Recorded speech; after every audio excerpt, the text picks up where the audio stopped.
Well, Dick was a real pioneer in his era. He completely refused to be hidebound by tradition and by conventional ways of doing things. He wanted to leave a lasting legacy with everything he did.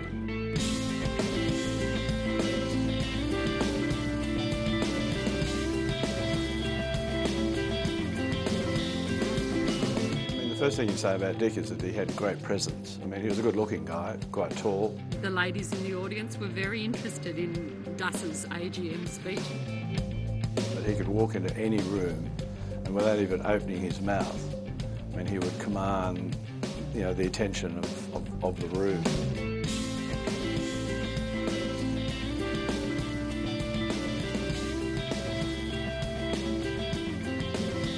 He arrived on the Sydney construction scene in the 1950s or so, and the building industry here was an absolute mess. He thought, well, we've got a common interest here. I want to get my buildings built quick. I want to get them done in a quality way. And morally, he didn't want a death on his shoulders either. So he had both a business imperative and a moral imperative to find a way of getting the workers to see that it was in their interests to work together. So you find the common interest, you get people to work together, and then you share the rewards of what you've achieved together. It was absolutely core to the way he did business.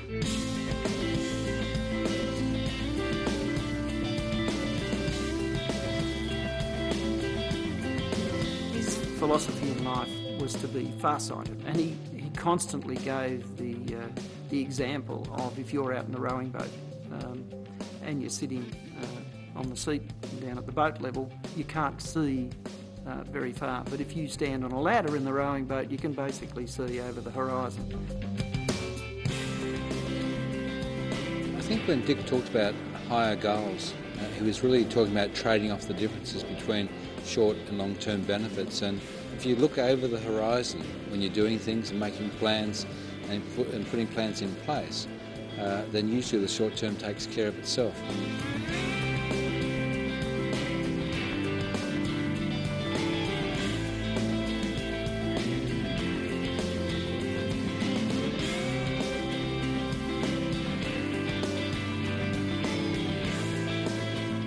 GPT was a complete innovation, the first listed property trust in Australia in the early 1970s. No one was interested. The institutional investment community poo-pooed it. He couldn't find a broker to do the float, but as usual with Duss, these sort of obstacles he just found a way through. What GPT provided was access to prime property to pretty much anybody to invest in. Well, everyone said it's not going to work, it's not going to work, and he was sure it was going to work, and then it comes onto the market and it's oversubscribed. The public absolutely rush it. So there were people beating down the doors to get shares in GPT.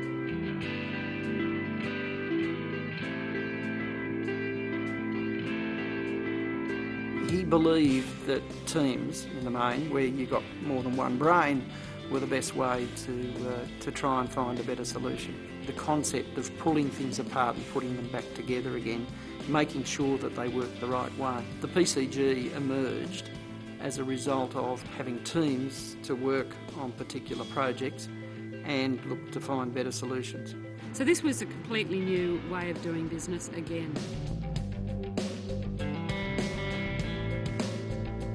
The enclosed shopping mall, the regional centres, was something that was started by GPT here in Australia. Duss had seen the models of the retail centres in the US. They only had specialty shops in them. If we could add department stores and food to our shopping centres, they would have a bigger monopoly in the market, and hence the emergence of the regional shopping centres. Well, the caring and sharing started off caring about employees and small shareholders, but of course that's the business evolved, and we extended that into caring about the community. In Casuarina, for example, we did a shopping centre up there, and in our research of the community, they told us that they just didn't want an ordinary tin shed. They said if you put air conditioning in, they'd come 3 times a week, and lo and behold, they did. Put in a little chapel and maybe even a little town square and those sort of things. So all of that went in, right? And Casuarina just printed money as a consequence, right? Because we sent a strong signal that we care about the community.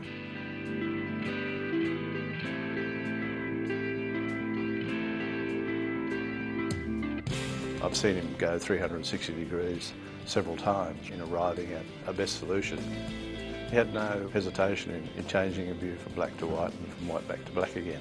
Risk-taking and courage is quite interesting because if you think back to your own life and where you've had the most enjoyment and the most fun, the most satisfaction, it normally involves taking a bit of risk.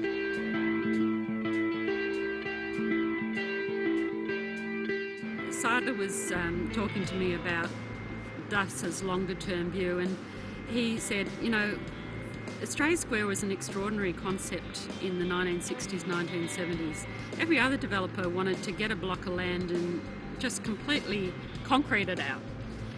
Build as high as you could possibly allow, get the maximum floor space to get the maximum revenue.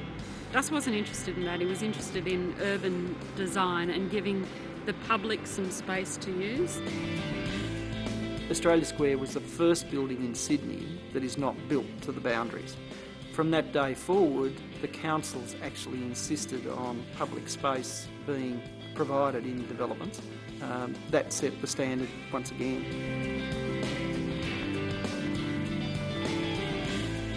You started seeing GPT structures being created by his competitors. I mean, once you see a good idea, they can see that it works, then other people will follow. Finding a common interest, being an innovator and having a long-term horizon and a valuing of longer-term goals and of adding value to every stakeholder in the business. I think for people at GPT, it's a real opportunity to reflect on the legacies that Dick Dusseldorp left us and to think how we can actually find a common interest across all of our stakeholders. And that's the real challenge. It's also the real opportunity for GPT to be different and successful in the future.